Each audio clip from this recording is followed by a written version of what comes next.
Warning, this podcast contains adult language, mature situations, spoilers to a novel, discussion over the basic concepts and characters of said novel, thoughts, rants, and various other things.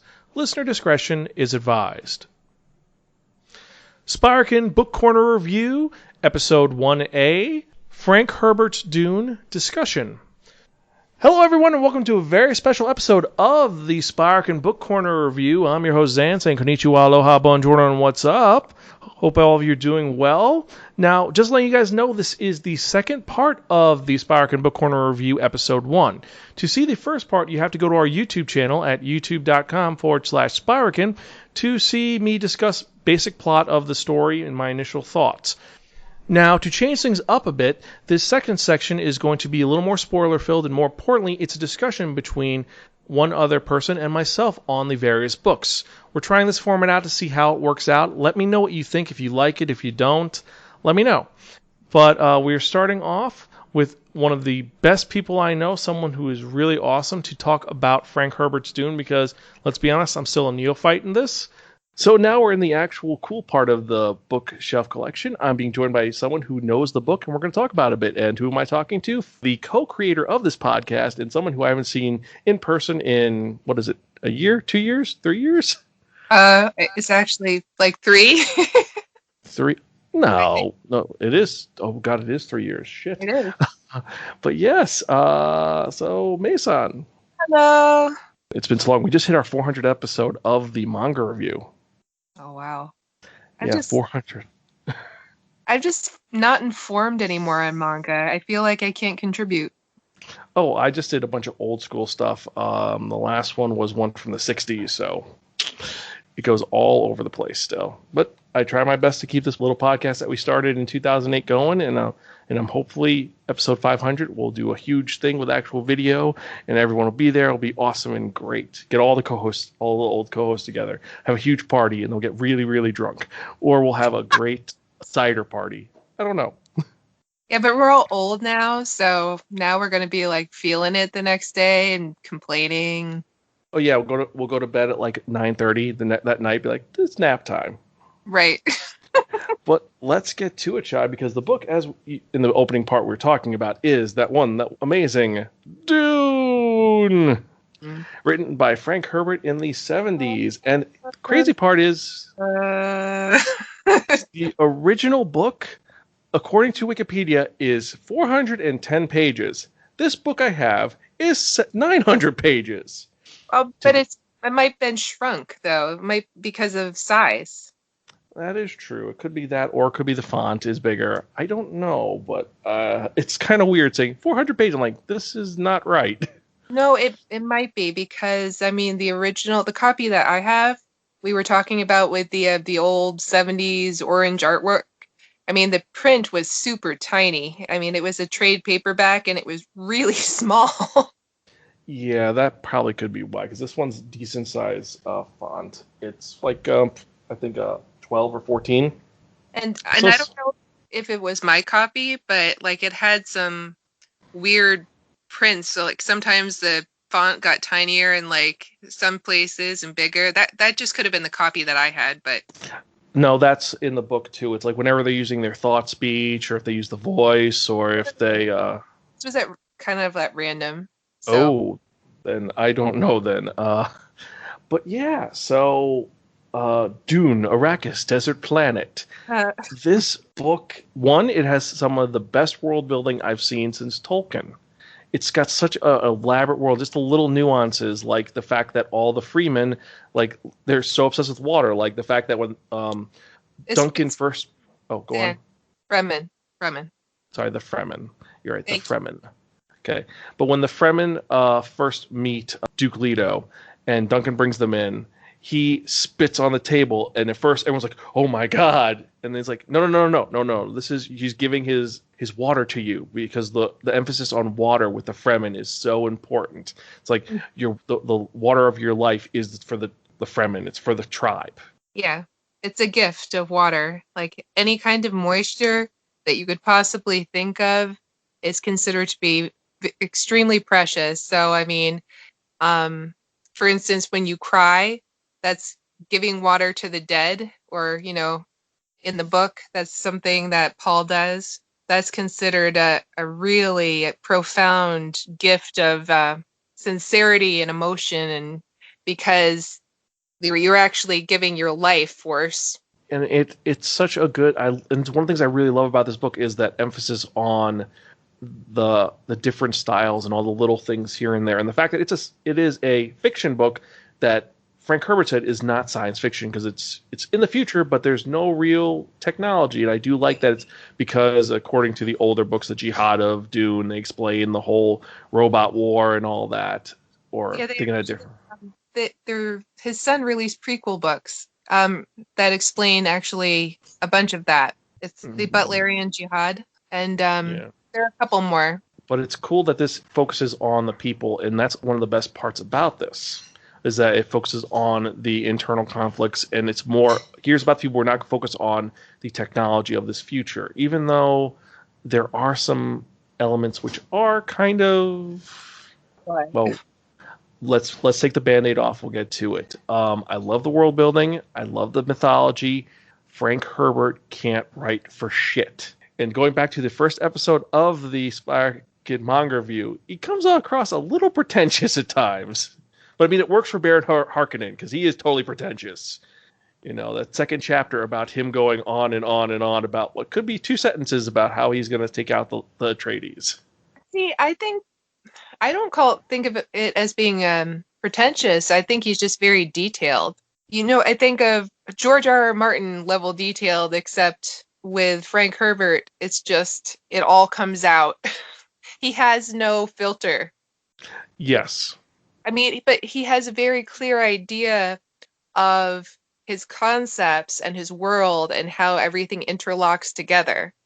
And that's what really, I think, makes this book and all the other books, because he has very, very clear gears in his clock. It all works in a very specific way, and it all moves in a very specific way. And he has quite a vocabulary.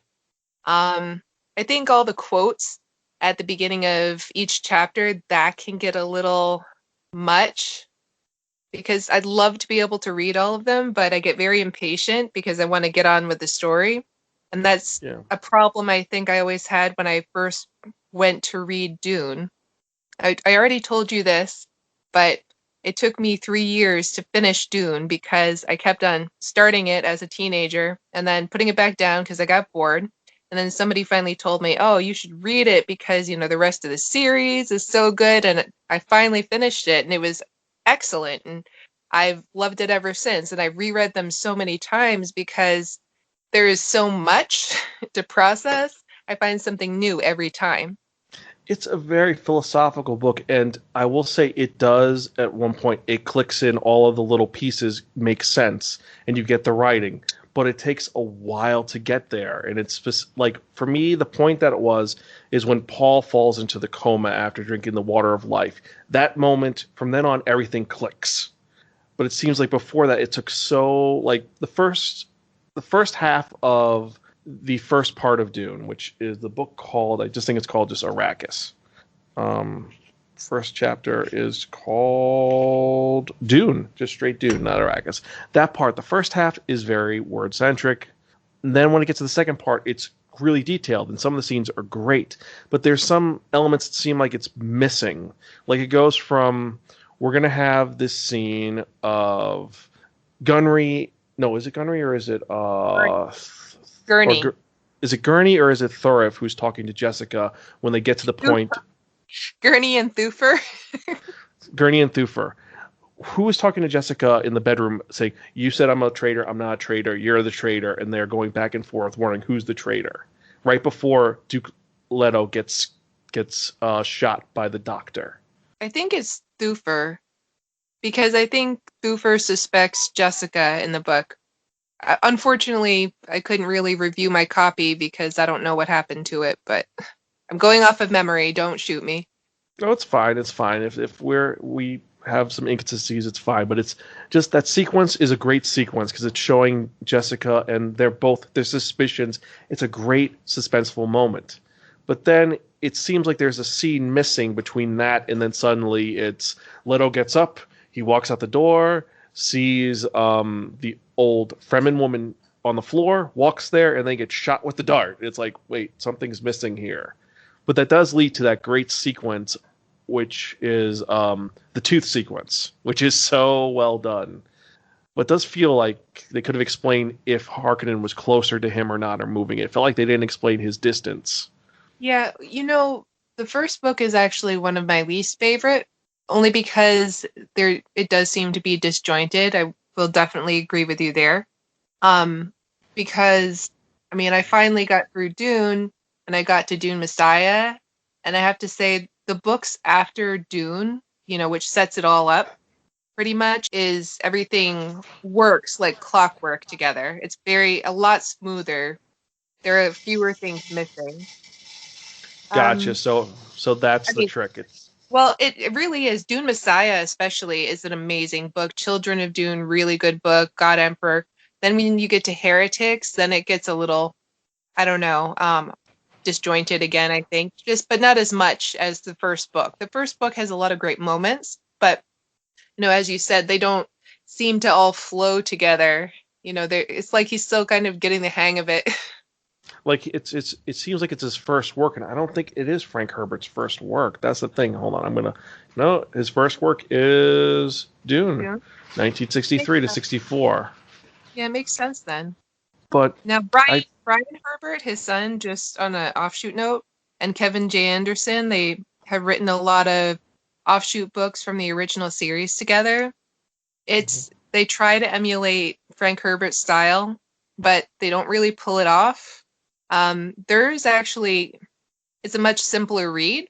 So, if you didn't like Dune and you don't like his style of writing, you might find them a little easier, but it's not nearly as interesting as reading Frank Herbert.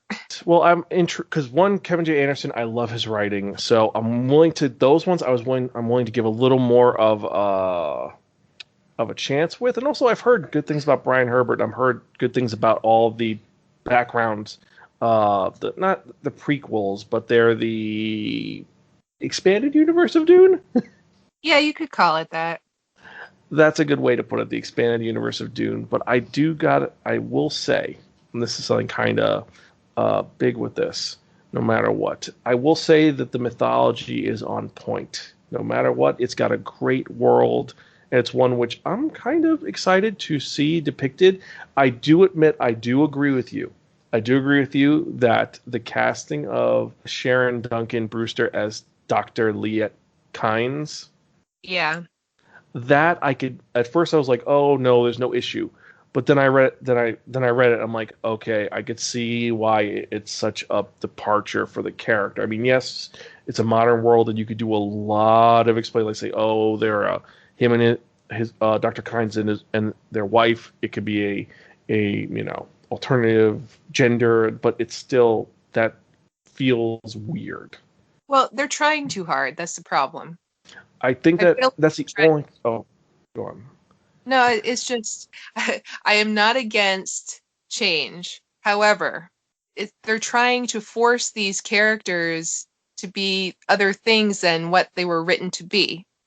If you're going to change things like gender swap or whatever, write your own story, but don't use somebody else's.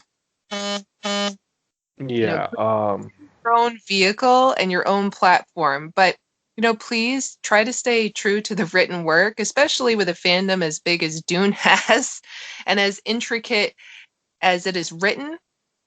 I mean, it you change one thing, it almost makes it all fall apart. So, I didn't actually have a problem hearing that Dr. Kynes was a woman, but I mean, I told you about my other issues with them making the Baron Harkonnen a straight man when he is quintessentially gay, and it's a Yeah. major thing, it's a major plot point in so many of the books, and that's a big thing to change. And it's just because, to what? To make a political stance? That's not cool. Yeah, and I also remember slight spoilers for future books that you explained to me the whole curse that he got from what is her name? Helen Gaius or Mohame. I Yes. don't know how to pronounce her middle name. Oh, did you look it up after I told you? No, I remembered it, and then I was like, wait a minute, and then I saw the thing of the curse. It's like, oh, okay, that makes sense now. But that also shows how she had to like convince him the first time. Actually, no, the first time he was for it, then the second time he went crazy, and that's when she said, nope, you're cursed now. And then the whole thing of him, the Bene Gesserits have screwed his family over so much, but he Well, deserves it. Um, I'm because it is Stellan Skarsgård. I'm going to give him the benefit of the doubt. Uh, I well, mean, I do like him in things, but Baron Harkonnen is gay.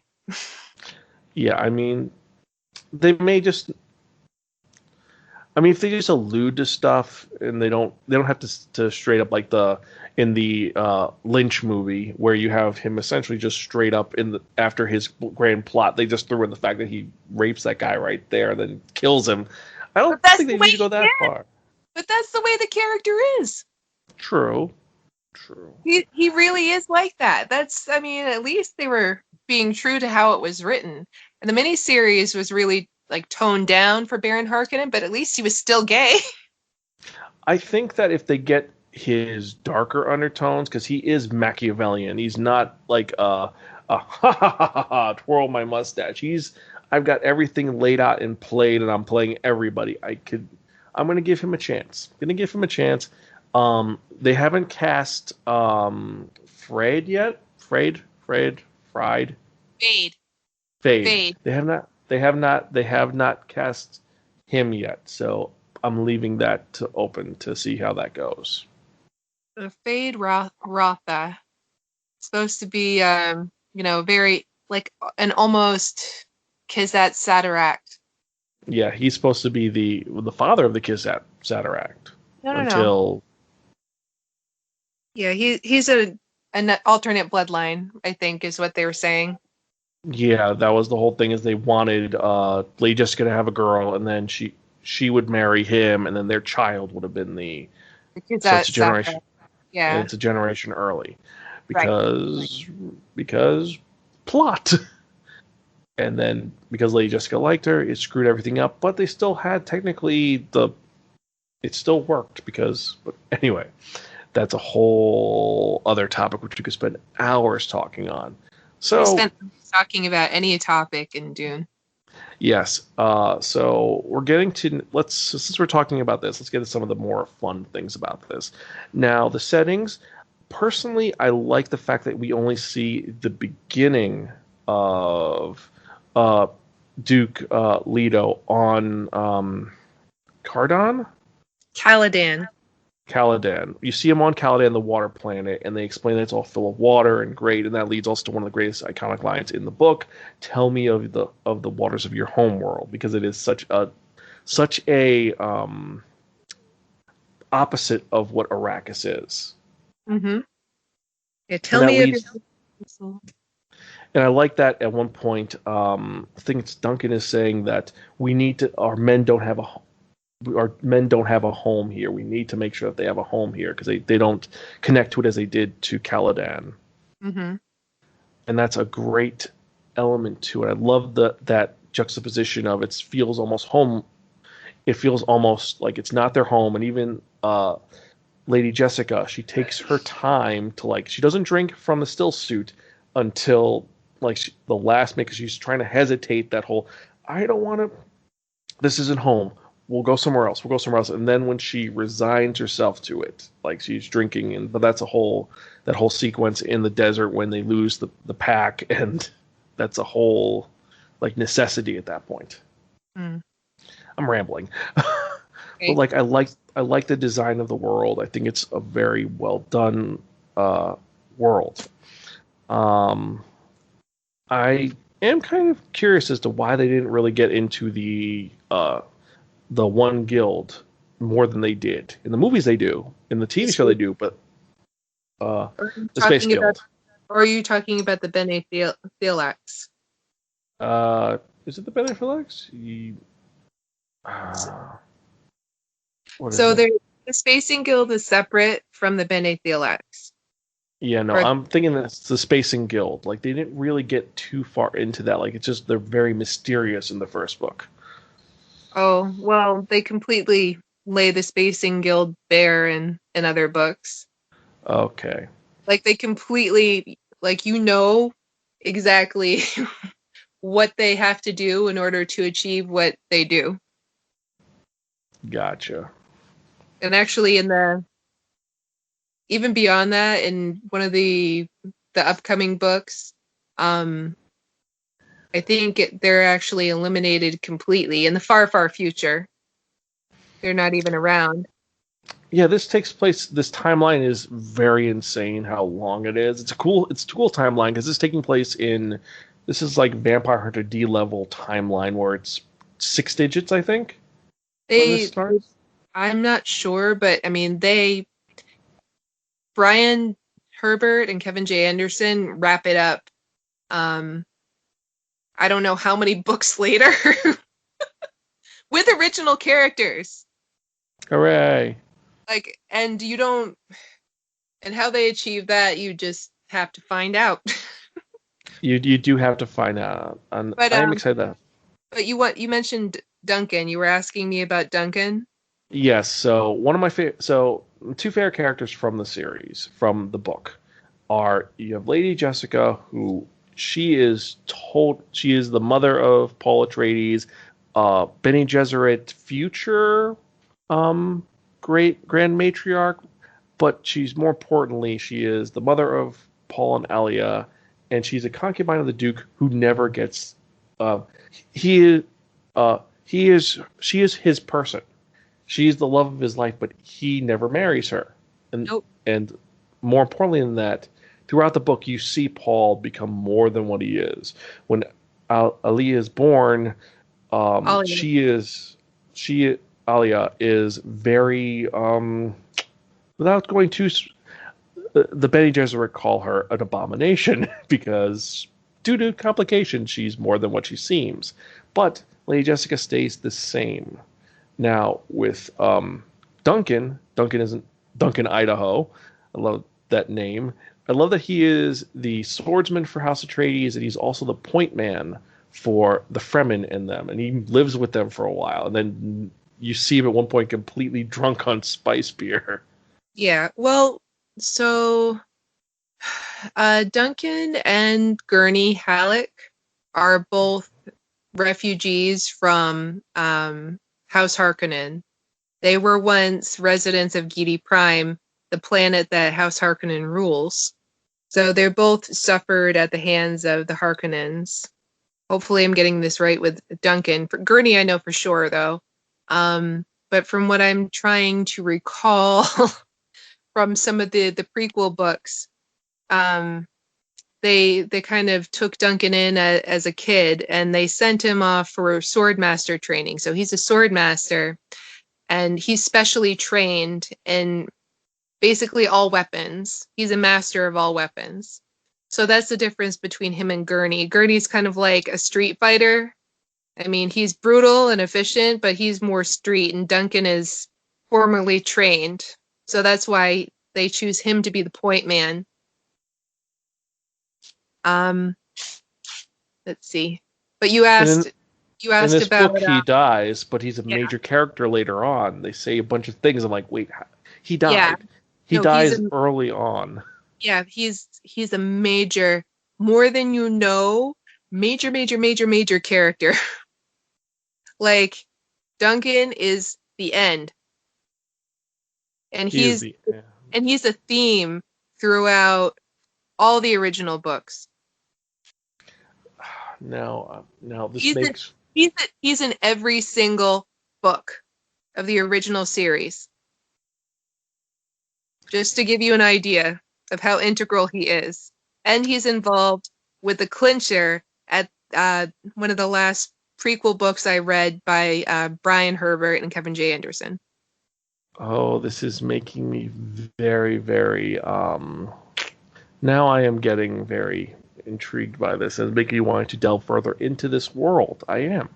You should give Dune Messiah a try because really that book is so much better written. I think I might give it a try, but I'm gonna have to take a break on Dune. I think because my brain is, and for those of you who've listened to the podcast for a while, I read a lot. You know, I read a lot. If you've seen pictures of when I do the videos, I have my bookshelf behind with all my stuff. So I read most of these books. I love collecting books. If I worked at Barnes and Nobles, I'd probably piss away most of my money on books. Greta would not be happy with that, not at all. Mm. Or she'd want me to spend more. I don't know. But point is that I love books and I read books fast. This is one of the few books that it took me, and like you said, maybe it's because the first book he's still learning how to get his groove together. And when he gets his groove together, it fits. But that early part still kind of makes me nervous about the next book. So I may take a little break and then hopefully come back to it. Oh yeah, take a break, but definitely give it a shot. I think I may give it a shot in a bit because also we may be for Game On Zan, the future gaming podcast for this. We're replacing the Spiraken game review with that. We may be getting the new Dune Imperium game. Oh yeah. Oh, I want to play. That should be kind of fun and insane, playing the different houses and fighting each other, as opposed to. I'll play on Skype. You can pull cards for me. I trust you. Yeah. Well, they put on a board game, the board game website. They have the original Dune game, but that game is like you're invested. It's a 6-hour game. I see a kitty. There's 2 kitties. Yes. Mine's over here. Oh, that's a good kitty. Ethan, he's a fat lump, but a lovable one. Yes. So going back to the book, well, we get. Now we're done picking that. Second thing, our least favorite characters from the book. For me, the character that pulled the least amount of weight, that was a major character, not a minor character that killed immediately. It's kind of hard because part of me really, really wants to hate on Dr. Yui, but he was not bad. His whole reasoning made sense, but it's like he betrayed his conditioning just for this one moment, and he doesn't even get his revenge. So it's almost it's a poetic irony for that. And Raban is just like, even though Harkonnen hates Raban so much, Raban is Harkonnen. He is so horrific. I mean, he's dumb as a brick, but he's horrific. Yeah, he's definitely not an intriguing character. He's not a likable or intriguing character. But I mean, what about the Emperor? The Emperor is pretty much a big dumbass. the Emperor is shot him the fourth. But anyway, the Potish Emperor, he's just a guy who's like, I don't like you because you did better than me. And in the miniseries, I like that he says, don't ever make the boss, don't become more popular than the boss unless you're going to sack the boss. I love that statement because that's true about this, is that, you know, the whole reason for this is that the Emperor was just jealous that he got more popular with the Landsram. With Landstrad. Yeah. So it just. No, I think the Padishah Emperor is probably my least favorite character from the book. If I had to pick one. Because at least the Beast Raban, he has a part to play, and he's a very divisive character. Yeah, he isn't. And actually, when I first read the book, not to interrupt you, but just because I just remembered this, I really hated the Reverend Mother Helen Mohem Gaius when I first read the book. Yeah, she's until. When at first I hated her, but then I remember what you said, and I looked into that when the Curse of the Harkonnen, and then I'm like, okay, she's kind of a sympathetic character, a little bit. She is, but she wants to maintain the order. Yeah, and that blows up in her face wonderfully.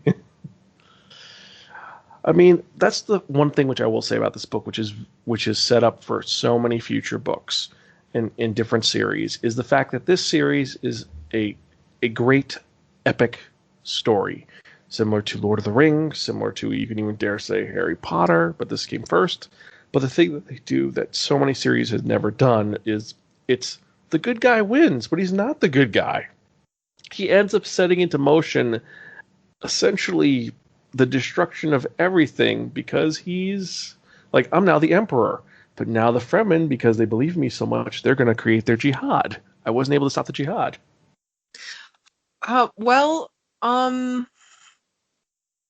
so it kind of that that whole thing with Paul becoming emperor kind of evolves into like they're taking that path to save humanity from extinction. So Well, even though it seems awful and pointless, but I mean you get into that very quickly in the next couple of books. yeah. Well, so then that means I may have to read the books. Yeah, like So that's why I was saying how much am I allowed to say because there is a lot. it's a very divisive world, and it's kind of hard to just focus on this one book without going all over the place. But focusing on this book itself, it's a decent book. It's got so much potential to it. The world, the universe is amazing. But as a book itself, because for our so getting into the ratings, we're using actually the same ratings we use for the manga review, except we're actually using the updated highest ranking, which is now just really, really, really fucking cool. What are you doing? Read this now.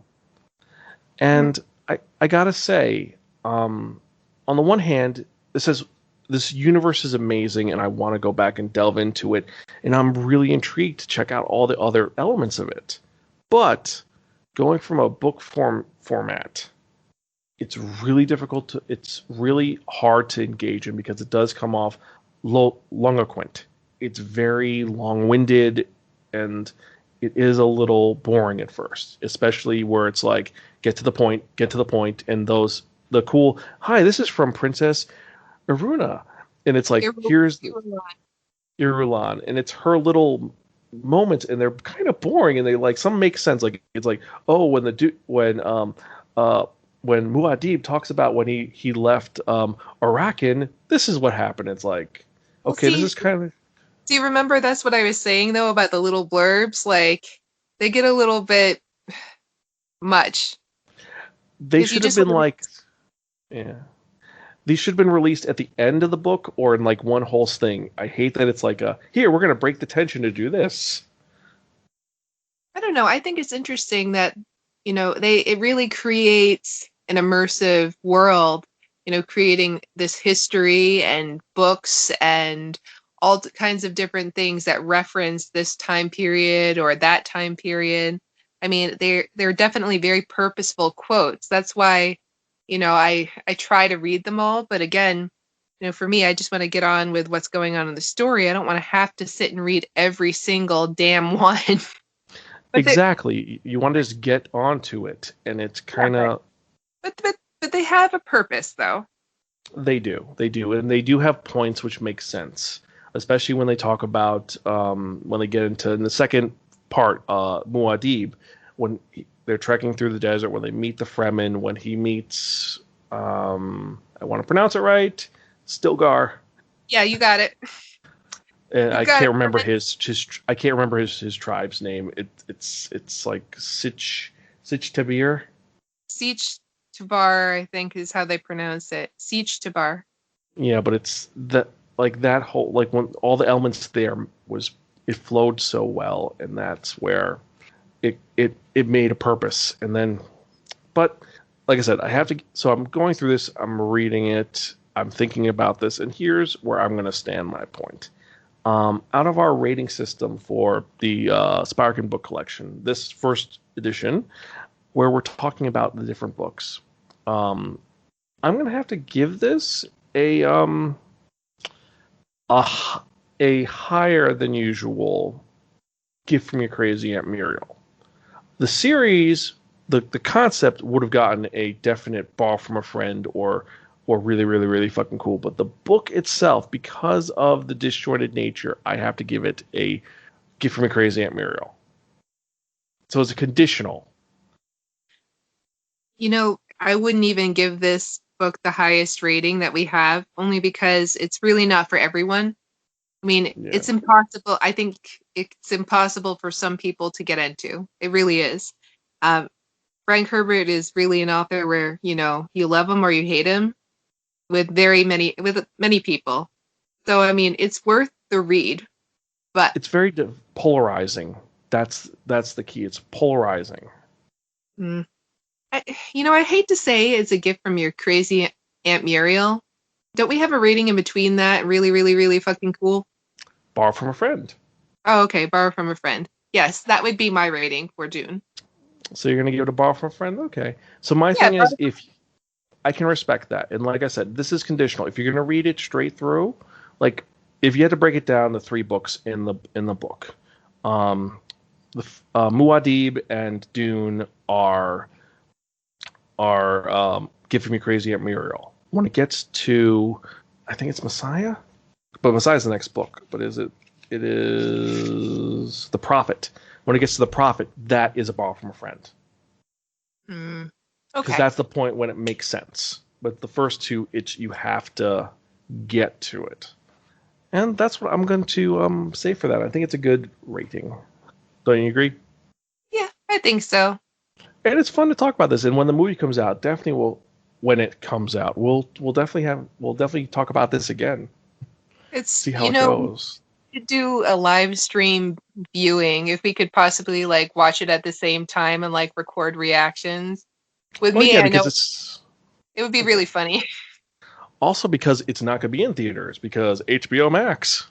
Oh, excellent. And I have HBO Max. Oh, We'll see how that goes if the lust is going through. But so let's actually get to the coolest part of all, the newest thing, because in every single podcast for Spiraken.com, we have different randomizers. Our most popular is that one, that only, the the wheel, Wheel of Manga. the Except no wheel of substitute. books. No, I thought about that. The Wheel of Books would have been fun, but it seems old hat. For the movie review, we have that one that only, the dodecahedron of movies. Kind of cool, not bad. For the game review, what we use is we actually use a really dumb gimmick, which is we end up just flipping through a book and it has names in it. That's our answer for that. So this one, what are we going to do? How are we going to do this? Well, simple, easy. We're using the deck of books. This is a deck of cards that are all blank. Each one of them has a title on it. So I'm going to shuffle, and when Mason tells me to stop, I'm going to stop, and then you tell me a number, and that's the card I will pick. Okay. So I'm shuffling.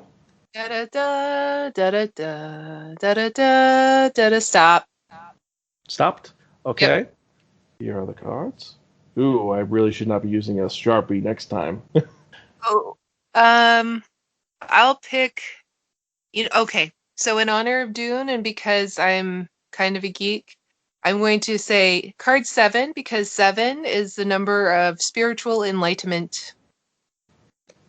The seventh card, so for the second installment of the bookshelf, I will be reviewing. Is this a Jane Austen book? I'm gonna laugh. What is it? What'd I pick? Is it dumb? It is something horrible. It is something really atrocious. Not I dumb. knew, It could be a genius. And you I knew called it. it, and Greta will be so happy that I get to read the, I think it's the third work by her, or fourth work. Greta, Mansfield Park, which one is it? Number. Give her number. What number was it? In the chronologically, what book was it? Ah, so it's early on. It's before Pride and Prejudice. But yes, so Mansfield Park is the next one I'm gonna be reading. Joy of Joys. Actually, it might be good. I'm not hating on Pride and Prejudice, even though I hated it for a long time. Finally reading it, I'm actually appreciating it. I actually really wanted to read Emma, but I'll take a crack at Mansfield Park. Could be kind of fun.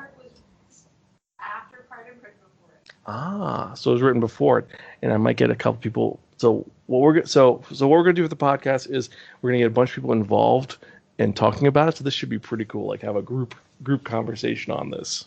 Mansfield Park will be fun. Mm. Do Jane Austen fans have a nickname? No, they're just Jane Austen fans. They are too good for such things. Even though they are all Darcy fans, they all want to go to Pemberley, and they're not like Mr. Hurst, who is actually in the fact it's kind of messed up that I realized that he is Mr. Not Darcy, it's Bennett. What is he is Caroline? He is Caroline Bingley's brother-in-law. It's not a Bingley. They're not Bingleys, and they're not the one who's a jerk. The one who talks worse than Frank Herbert. What is his name? Who was the You mean one that? the What? you mean the soldier? No. He's the one that's Oh no, the no, cousin. I know what you're talking about, but she'll Mr. know Co- enough. Mr. Collins. I remember now. Right? Mr. Yeah. Collins. Yes. So they're not Collinsites, but we'll see how that goes. I'm excited for this. It's going to be a little fun. And beforehand, some of the comments we got when I asked about this, which we have to read some comments before we're done. Here are what people thought about Frank Herbert's Dune and what they said. First off, a lot of people are saying that Dune is the bee's knees. It's one of the best books I've ever read. One person said I couldn't read it because it made me want to go to sleep. One person said my favorite part is the dinner sequence when everyone is saying secret messages to each other and no one notices. In that scene, you knew what they were saying, but that led to Paul saying something stupid, and then it was like, "Wait, you insulted me! How dare you?" He's like, "No. It's all good." A lot of people are saying the same thing. They love the fact that whenever you read it, you pick up new things every single time. Contributor to the podcast, Alexander Huffman, said, "Nothing I could think of to change it. It's not for everyone, but it can be for many people who love older science fiction, not for younger sci-fi fans." One person, Jose Rodriguez, he said, and I quote, Baron Harkonnen is arguably the best villain of all time. Really? I'm intrigued to hear your reasons why. I see him as high up there. As a fictional villain, he's high, but I don't think he's the worst. I don't. Yeah, I don't. I could see how somebody would say that. I mean, he is quite epic in his villainy, but I actually think he lacks depth. Even with the background that you told me about, there's stuff missing with him. He's not like his reasons for wanting to be a villain are purely selfish. Makes sense when they're bettering his family, which is his good. But he doesn't seem like the best like the villain who's a hero in his own mind. Harkonnen doesn't seem like that. Harkonnen seems like he's like, I am doing this for me, ha ha. It's like I'm a hero in my own mind. It's just me. We're good, and I hate those people, so I'm gonna fuck them over. That's it. See, There's no. Oh, go on. no, I was just gonna say when I think of good villains, I think of villains like Moriarty, not villains like Baron Harkonnen. Like in his depravity, he is quite villainous, but I think, like I was saying before, he just lacks depth. There's the motivators just aren't there. I He's kind agree of more. like Don Juan from As You Like It. Do you know the reference? Yeah, You I know, know the the other reference. views at least, because it cannot be denied that I am a plain dealing villain or something along those lines. He's Yeah, just bad because he likes being bad, and that's it. But the depravity level is really interesting and really new compared to anything else that was written back then, I think. it was. It was very. I don't want to say he's a progenitor for a lot of villains, but he is. He brought about the villains who are more indulgent in that in evil. They like revel in it. But like you said, he's not going to be a Moriarty. He's not even going to beat a Darth Vader, who Darth Vader is still one of the best villains of all time. Star Wars fan, and as old as Wolf is definitely going to say he is a great villain because he is the hero in his own story, and that's Oh one of the my best God. parts about it. I can't even talk about Star Wars anymore. Um, I mean, we could also bring in Perotus. Okay. she was a great villain, and apparently they're remaking that. Are they? And we're getting the light novels. Hmm. They're going to be supposedly they're going to be picked up by J Novel Club, so that should be cool because they're releasing the Slayers light novels, they're releasing the Lost Universe light novels, and the Record of Lodoss light novels. So I you get actually them as actual books. I have to rebuy that. Uh, More. It got yeah, wrecked. they re-released it. I think it was released by Discotech. I think I could find out, but Slayers and the other two sci-fi series are all on Crunchyroll and Funimation right now. Well, they have the new series of Slayers, the last season, Right. which is season 6. I always wish they did more with the sorcerers and Carla of Record of Lodoss War. But anyway, Yeah. I'm so surprised that no one talks about the fact, and this is getting anime geeky fans, that Record of Lodoss is also in the same universe as Rune Soldier Louis. And they talk about Carla is mentioned in it. And then, of course, Carla does show up in the sequel series, which is not as good as the original, let's be honest. Having the Berserker as the main character. Do you want to know something? I own that series. I bought it because I was such a fan of Lodoss, and I've never finished it. It's bad. It's not that great, no. No, it's one of the worst sword and sorcery series out there. What is the new one that I'm reading? There's like the current sword and sorcery series I'm reading, which is actually on the list, is Roka, Brave of the Six Flowers. That one is cool. It's similar to Lodoss Wars because they're all archetypes, and I'm excited to see where it goes because it is a very mysterious series. Because the whole thing is that in the far distant past, 6 heroes came together to defeat an evil big bad. And every 100 years, the 6 characters are reincarnated and they fight the big bad. In this generation, it is the time for the big bad. A bunch of characters have showed up with the mark of the heroes, and there's 7.